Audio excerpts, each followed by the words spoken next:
నమస్తే, welcome to our channel. నేను మిసిరి. మందకృష్ణ మాదిగ సాక్షిగా చంద్రబాబు నాయుడు గారు అయితే వికలాంగులకి ఒక బంపర్ ఆఫర్ ఇచ్చారు. ప్రతి నెల పెన్షన్ 6,000 చేస్తా అని చెప్పేసి మాట్లాడారు. అయితే ఈ అంశాన్ని మనకి వివరించడానికి మనతో పాటు ఉన్నారు ప్రముఖ senior journalist, political analyst CS Rao గారు. నమస్కారం. నమస్తే సార్. ఇప్పుడు చూస్తుంటే చంద్రబాబు నాయుడు గారు వికలాంగులకి ఒక బంపర్ ఆఫర్ ఇచ్చారు, అది కూడా మందకృష్ణ మాదిగ సాక్షిగా. సో 6,000 పెన్షన్ ఇస్తా అని చెప్పేసి మాట్లాడారు. అయితే నిజంగా అది సాధ్యమయ్యే పని అంటారా సార్? మందాకృష్ణ మాదిగ సాక్షిగా, మందాకృష్ణ మాదిగ సమక్షంలో, మందాకృష్ణ మాదిగ ఉన్నప్పుడు ఈ ప్రకటన ఎందుకు చేయాల్సి వచ్చింది అనేది ఫస్ట్ పాయింట్. ఎందుకంటే చంద్రబాబు నాయుడు సమావేశాలు పెడుతున్నారు, సభలు పెడుతున్నారు. ఆ సభల్లో ఇప్పటికీ 4,000 రూపాయల పెన్షన్ అనౌన్స్ చేశారు. దాంతోపాటు ఈ సంస్కరణలు ఏ విధంగా తీసుకొస్తాను ఈ పెన్షన్ల విషయంలో అనేది చెప్పుకొచ్చారు. కానీ మందాకృష్ణ మాదిగ సమక్షంలో, మందాకృష్ణ మాదిగ ఉన్నప్పుడు అందులో వికలాంగులు కొంతమందిని తీసుకొని వచ్చాడు మందాకృష్ణ మాదిగ. ఆ సందర్భంగా చంద్రబాబు నాయుడు డబుల్ ధమాకా ఇచ్చాడు వికలాంగులకు. ఏంటి, నెలకు 6,000 రూపాయలు నేను పెన్షన్ ఇస్తాను, అది కూడా ఇంటికి పంపిస్తాను అని చెప్పి చంద్రబాబు నాయుడు చెప్పడం జరిగింది. ఎందుకు ఆ విధంగా ప్రకటించారనంటే, మందాకృష్ణ మాదిగ హిస్టరీ కనుక తీసుకుంటే ఆయన ఎస్సీ వర్గీకరణకు సంబంధించి మాదిగల కోసం, వాళ్ళకి న్యాయం కోసం ఆయన సుదీర్ఘకాలం పాటు ఆయన పోరాడుతూనే ఉన్నారు. దాదాపు కొన్ని దశాబ్దాల పాటు ఆయన పోరాడుతూ కొనసాగిస్తూనే ఉన్నారు. అయితే దీంట్లో మందాకృష్ణ మాదిగ చేసినటువంటి పోరాటాలు, ఇంకో పోరాటం ఏంటంటే, ఉమ్మడి ఆంధ్రప్రదేశ్ ఉన్నప్పుడు వికలాంగులకి పెన్షన్ ఇవ్వాలి అనేటువంటి ఒక డిమాండ్ చేసి ఒక ఉద్యమంలాగా నడిపినటువంటి లీడరు మందాకృష్ణ మాదిగ. అంటే ఆయన్ని మందాకృష్ణ మాదిగ అనగానే మాదిగల కోసం, మాదిగ హక్కుల కోసం, వాళ్ళకి న్యాయం చేకూర్చడం కోసం పోరాడేటువంటి ఒక లీడరు అని చెప్పి సహజంగా ఆయన మీద ఒక అభిప్రాయం వస్తుంది. అంతేకాదు, ఆయన కేవలం మాదిగల కోసమే కాదు, వికలాంగుల కోసం ఉమ్మడి ఆంధ్రప్రదేశ్లో పెద్ద ఎత్తున ఉద్యమం చేసినటువంటి ఉద్యమ నేత మందాకృష్ణ మాదిగ. అందుకు మందాకృష్ణ మాదిగ చంద్రబాబు నాయుడు దగ్గరికి వెళ్ళి వికలాంగులకి పెన్షన్ పెంచండి అని చెప్పి అడిగితే డెఫినెట్గా పెంచుతామని చెప్పేసి డబుల్ ధమాకా ఇచ్చాడు చంద్రబాబు నాయుడు. మామూలుగా 3,000 ఉంది ఇప్పుడు పెన్షన్ ఆంధ్రప్రదేశ్లో, 3,000 ఉంది. ఈ 3,000ని 6,000 చేస్తానని చెప్పేసి ఆయన హామీ ఇచ్చాడు. దాంతోపాటు చంద్రబాబు నాయుడు అందరికీ 4,000 పెన్షన్ ఇస్తానని చెప్పారు. జూలై నుంచి 4,000 రూపాయల పెన్షన్ నేను ఇస్తాను, అది కూడా ఇంటికి పంపిస్తాను అని చెప్పి చాలా క్లియర్గా చెప్పారు. ప్లస్ ఇప్పుడు వాలంటీర్ల వ్యవస్థ అనేదాన్ని ఎన్నికల ప్రక్రియకు దూరంగా ఉంచింది ఎన్నికల కమిషన్. ఆ సందర్భంగా మేలో ఏం జరిగింది మనం చూసాం. ఫస్ట్ వీక్లో ఆల్రెడీ ఇప్పుడు కూడా ఇంకా పెన్షన్లు ఇవ్వాల్సిన వాళ్ళు ఉన్నారు, సామాజిక పెన్షన్లు తీసుకోవాల్సిన వాళ్ళు ఉన్నారు. ఇప్పుడు 3,000 రూపాయలు ఇస్తున్నాడు జగన్మోహన్ రెడ్డి. అసలు యాక్చువల్గా 3,000 రూపాయలు ఎప్పుడు ఇస్తున్నారంటే ఈ 2-3 నెలల నుంచే ఇస్తున్నారు. ఆయన ఎప్పటి నుంచో లాస్ట్ ఇయర్ నుంచే ఇవ్వాలి, వైఎస్ జయంతి అప్పటి నుంచే ఇవ్వాలి. కానీ ఆయన ఏం చేశాడు, సంవత్సరానికి 250 రూపాయలు పెంచుకుంటూ పోతానని చెప్పి 2,000 నుంచి స్టార్ట్ చేసి, అప్పుడు చంద్రబాబు నాయుడు ఇస్తున్నటువంటి 2,000 రూపాయల నుంచి స్టార్ట్ చేసి 250 రూపాయలు సంవత్సరానికి పెంచుకుంటూ వస్తూ ఇప్పుడు ఎలక్షన్ టైంకు 3,000 చేశారు. ఈ 3,000 పెన్షన్ ఇంటికి తీసుకొచ్చి వాలంటీర్లు ఇస్తున్నారు. సరే, వాలంటీర్ వ్యవస్థని ఎన్నికల ప్రక్రియకు దూరంగా పెట్టాలని ఎన్నికల కమిషన్కి సిటిజన్స్ ఫర్ డెమోక్రసీ అనేటువంటి సంస్థ కంప్లైంట్ చేసింది. ఆ కంప్లైంట్ని బేస్ చేసుకుని ఎన్నికల కమిషన్ వాళ్ళని దూరంగా పెట్టింది. దాంతో ఈ పెన్షన్లు తీసుకునేటువంటి వాళ్ళు ఎవరైతే ఉన్నారో వాళ్ళు సచివాలయానికి, గ్రామ వార్డు సచివాలయాలకి రావాల్సి వచ్చినటువంటి సందర్భంగా కొంతమంది చనిపోవడం జరిగింది. దాదాపు 33 మంది చనిపోయారని చెప్పి చెప్తున్నారు. ఆ 33 మంది చనిపోవడానికి కారణం తెలుగుదేశం పార్టీ లేదా చంద్రబాబు నాయుడు అనేది దుమ్మెత్తిపోస్తుంది వైఎస్ఆర్ కాంగ్రెస్ పార్టీ. కానీ దీంట్లో చంద్రబాబు నాయుడు ప్రమేయం కానీ, లేదంటే తెలుగుదేశం పార్టీ ప్రమేయం కానీ లేదు. అసలు ఆ విధమైన కంప్లైంట్ చేయడానికి కారణం ఏంటి? వాలంటీర్లని ఎన్నికల ప్రచారంలో పాల్గొనాలని చెప్పి పిలిపించింది జగన్మోహన్ రెడ్డి కదా. జగన్మోహన్ రెడ్డి సభల్లోనే కదా పిలిపించింది, ఆయనే ఇచ్చాడు కదా. ఆయనే సేవారత్న, సేవా వజ్ర, సేవా మిత్ర అని చెప్పి అనేక రకాల అవార్డులు ప్రకటించి వాళ్ళకి బహుమతులు ఇచ్చి, మీరు చొక్కా మడత పెట్టి నాకు ఎన్నికల ప్రచారం చేయండి అని చెప్పి పిలుపునిచ్చిన తర్వాతనే కదా వాలంటీర్ల మీద వ్యతిరేకత వచ్చింది. వాలంటీర్లు ఎన్నికల ప్రక్రియలో పార్టిసిపేట్ చేస్తున్నారు, వాలంటీర్లు ఇన్ఫ్లుయెన్స్ చేసే అవకాశం ఉందని చెప్పి కంప్లైంట్ ఎప్పుడు వెళ్ళింది? ఈయన మీటింగులు పెట్టి ప్రచారం చేసిన తర్వాతనే కదా. దానికి కారణం ఎవరు? వాలంటీర్ వ్యవస్థను దూరంగా పెట్టడానికి అని అంటే మొట్టమొదటి నిందితుడు ఎవరైనా ఉన్నారంటే జగన్మోహన్ రెడ్డి. ఆ తర్వాత సిటిజన్స్ ఫర్ డెమోక్రసీ వాళ్ళు ఏదో కంప్లైంట్ చేశారు. వాళ్ళు సమాజం కోసం ఆలోచిస్తారు, వాళ్ళ పార్టీలకు అతీతంగా వాళ్ళు పనిచేస్తున్నారు. దాంట్లో ఐఏఎస్లు, ఐపీఎస్లు ఉన్నారు, రిటైర్డ్ ఐఏఎస్లు, ఐపీఎస్లు. వాళ్ళు సమాజం కోసం ఫ్రీ అండ్ ఫెయిర్ ఎలక్షన్ జరగడానికి వాళ్ళు ప్రయత్నం వాళ్ళు చేస్తున్నారు. దాంట్లో భాగంగా జగన్మోహన్ రెడ్డి ఏదైతే పిలుపునిచ్చాడో ఆ పిలుపు కనుక కార్యాచరణ రూపంలోకి వస్తే, కార్యరూపంలోకి వస్తే అప్పుడు ఫ్రీ అండ్ ఫెయిర్ ఎలక్షన్స్ జరిగేటువంటి అవకాశం లేదు, ప్రలోభాలకు గురయ్యేటువంటి అవకాశం ఉంది ఓటర్లు వాలంటీర్ల రూపంలో, కాబట్టి వాలంటీర్లను దూరంగా పెట్టాలని కంప్లైంట్ చేశారు. అప్పటి నుంచి వాళ్ళని దూరంగా పెట్టారు.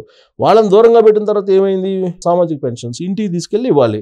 ఇంటికి తీసుకెళ్ళి ఇచ్చేటువంటి వ్యవస్థ దూరంగా పెట్టింది కాబట్టి ఎలక్షన్ కమిషన్ ప్రత్యామ్నాయ వ్యవస్థను ఏర్పాటు చేసుకోవాలి కదా ప్రభుత్వంలో ఎవరున్నారు, జగన్మోహన్ రెడ్డి ఉన్నారు. జగన్మోహన్ రెడ్డి ఏం చేయాలి, ప్రత్యామ్నాయ వ్యవస్థను ఏర్పాటు చేసి పింఛన్లని ఇంటికి పంపించాలి.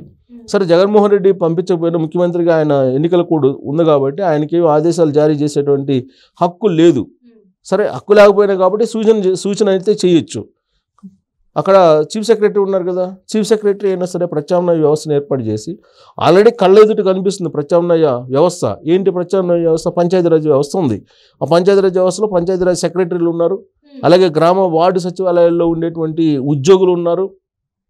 అంటే వాలంటీర్లు కాకుండా 150,000 మంది దాదాపుగా గ్రామ వార్డు సచివాలయం ఉద్యోగుల్ని నియమించారు కదా జగన్మోహన్ రెడ్డి. గ్రామ వార్డు సచివాలయాల్లో ఉద్యోగులు ఉన్నారు కదా, అలాగే వాళ్ళకి మళ్ళా అనుసంధానంగా పంచాయతీరాజ్ సెక్రటరీస్ ఉన్నారు కదా. సో వీళ్ళందరినీ కలిపితే దాదాపు 2 లక్షల చిల్లర ఉంటారు. ఇవి 2 లక్షల పైబడినే ఉన్నటువంటి ఉద్యోగులని ఉపయోగించుకొని ఇంటికి తీసుకెళ్ళి పెన్షన్ ఇస్తే వద్దన్నారు ఎవరన్నా. వాలంటీర్ల దగ్గర పంపించమన్నారు, పంపించొద్దు అని చెప్పారు తప్ప అసలు ఇంటికి పెన్షన్లు తీసుకెళ్ళి ఇవ్వద్దని చెప్పి ఎవరన్నా చెప్పారా? ఎన్నికల కమిషన్ చెప్పిందా? చెప్పలేదు కదా, ఎన్నికల కమిషన్ చెప్పలేదు. మరి ఎందుకు ఇంటికి తీసుకెళ్ళి ఇవ్వలేకపోతున్నారు అనేటువంటి ప్రశ్న ఇప్పుడు ఎలక్షన్ కమిషన్ వేసింది. ఎలక్షన్ కమిషన్ వార్నింగ్ ఇచ్చి పెన్షన్లు పంపిణీ చేయండి అని చెప్తే అప్పుడు పంపిణీ చేశారు. వాస్తవంగా జరిగింది ఏంది, 1వ తారీఖు నుంచి 3వ తారీఖు వరకు దాదాపు 4వ తారీఖు వరకు వాళ్ళ దగ్గర డబ్బులు లేవు, ఖజానా ఖాళీగా ఉంది. ఖజానా ఖాళీగా ఉంది కాబట్టి పెన్షన్లు ఇవ్వలేకపోయారు. ఇవ్వలేనటువంటి తనాన్ని చంద్రబాబు నాయుడు మీద, తెలుగుదేశం పార్టీ మీద, లేదా జనసేన మీద, విపక్షాల మీద నెట్టేసి చేతులు దులుపుకున్నారు. సరే అంతటితోటి కామ్గా ఉన్నారా అని అంటే, ఆ ఖజానాకి అప్పు వచ్చి పడేదాకా ఆర్బీఐ ఆల్రెడీ అప్పు ఇచ్చింది. ఆ అప్పు తీసుకొచ్చిన తర్వాత వీళ్ళకి డబ్బులు ఇవ్వాలంటే మామూలుగా ఇస్తే వాళ్ళకి ఆ విలువ తెలియదు.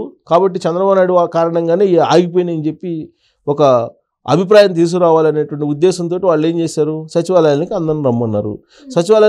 ఎప్పుడు వస్తారు, 10 గంటలకు వస్తారు సచివాలయ ఉద్యోగులు. కానీ 10 గంటలకు రావాలి కదా. కానీ వీళ్ళు ఏకోజావాన్ని తీసుకెళ్ళి ఆ వయోభారంతో ఉన్నటువంటి వాళ్ళని, పండు ముసలి వాళ్ళని ఏకోజావాన్ని తీసుకెళ్ళి అక్కడ క్యూలో నించోబెట్టి వాళ్ళకు సంబంధించినటువంటి మీడియా ద్వారా ప్రచారం పెద్ద ఎత్తున చేశారు. పెద్ద ఎత్తున చేసి చంద్రబాబు నాయుడు కారణంగా, తెలుగుదేశం పార్టీ కారణంగా వీళ్ళల్లో నడవలేనటువంటి వృద్ధులను కూడా ఇక్కడ క్యూలో నించోబెట్టారు. మళ్ళీ చంద్రబాబు నాయుడు కనుక అధికారంలోకి వస్తే ఆయన పెన్షన్లు ఇవ్వడు, మీకు ఇంటికి తీసుకొచ్చి ఇంటికి పంపేయడు, ఇలానే క్యూలో నించోవాల్సి వస్తుంది, ఇలానే ఇబ్బందులు పడాల్సి వస్తుంది అనేటువంటి ఒక ప్రాపగండా చేశారు, ప్రచారం చేశారు సొంత మీడియా ద్వారా. అలాగే డిజిటల్ మీడియా ద్వారా వాళ్ళకి బలంగా ఉంది, ఆ డిజిటల్ మీడియా ద్వారా కూడా చేశారు. ఇంత చేసిన తర్వాత వాళ్ళు పెన్షన్లు పంచారని అంటే దాదాపు 3-4 రోజులు పంచారు. ఇప్పటికీ కూడా 10% ఇంకా పెన్షన్లు తీసుకోవాల్సినటువంటి వాళ్ళు ఉన్నారు అని చెప్పారు.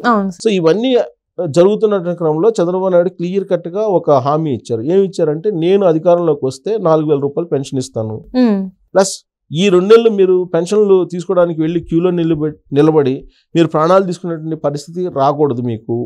ఒకవేళ మీరు క్యూలో నుంచున్నా కానీ ఇబ్బంది పెడతారు వైఎస్ఆర్ కాంగ్రెస్ పార్టీ వాళ్ళలో కొంతమంది గ్యాంగ్ ఉన్నారు, జే గ్యాంగ్, వాళ్ళు వచ్చి మిమ్మల్ని చంపేయచ్చు. కాబట్టి మీరు జాగ్రత్తగా ఉండండి, ఈ 2 నెలలు మీరు వెళ్ళకండి, తీసుకోమాకండి. అధికారంలోకి వచ్చిన తర్వాత ఆ 2 నెలలు కూడా కలిపి నేనే ఇస్తానని చెప్పి వాళ్ళకి హామీ ఇచ్చాడు చంద్రబాబు నాయుడు.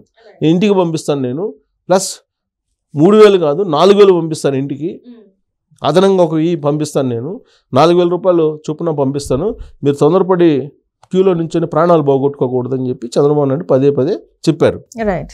చెప్పిన తర్వాత ఇప్పుడు వాళ్ళు దాన్ని కూడా నెగిటివ్ యాంగిల్లో చెప్పడం వరకైనా ఆయన చేయడం అనేటువంటి నెగిటివ్ యాంగిల్లో ప్రొజెక్ట్ చేస్తున్నారు, అది వేరే విషయం. సో ఇప్పుడు ఇంకొక అసలుబాటు కూడా కనిపించారు. ఇప్పుడు ఏంటి, ఏ నెలకు ఆ నెల పెన్షన్ తీసుకోవాలి, లేదంటే ఆ డబ్బులు ఎవరు మరుసటి నెలలో. ఇంకోటి ఏంటంటే 2 నెలలు వరుసగా తీసుకోకపోతే 3వ నెల అసలు పెన్షనే ఉండదు, పెన్షన్ జాబితాల నుంచి పేరు తొలగిస్తారు. కాబట్టి వీటికి కూడా వెసులుబాటు కల్పించారు చంద్రబాబు నాయుడు. మీ పెన్షన్ ఎక్కడున్నా తీసుకోవచ్చు. అంటే ఇప్పుడు ఉన్న సిస్టమ్ ప్రకారం ఎక్కడైతే గ్రామ వార్డు సచివాలయం ఉన్నారో ఆ పరిధిలోకి పోయి పెన్షన్ తీసుకోవాలి. మీరు వేరే దగ్గర పోతే పెన్షన్ ఎవరు. అందుకే చంద్రబాబు నాయుడు చెప్పారు, మీరు హైదరాబాద్లో ఉన్నా బెంగళూరులో ఉన్నా ఎక్కడున్నా సరే మీరు నెల పెన్షన్ 4,000 రూపాయలు నేను ఇస్తా, మీకు ఇస్తా.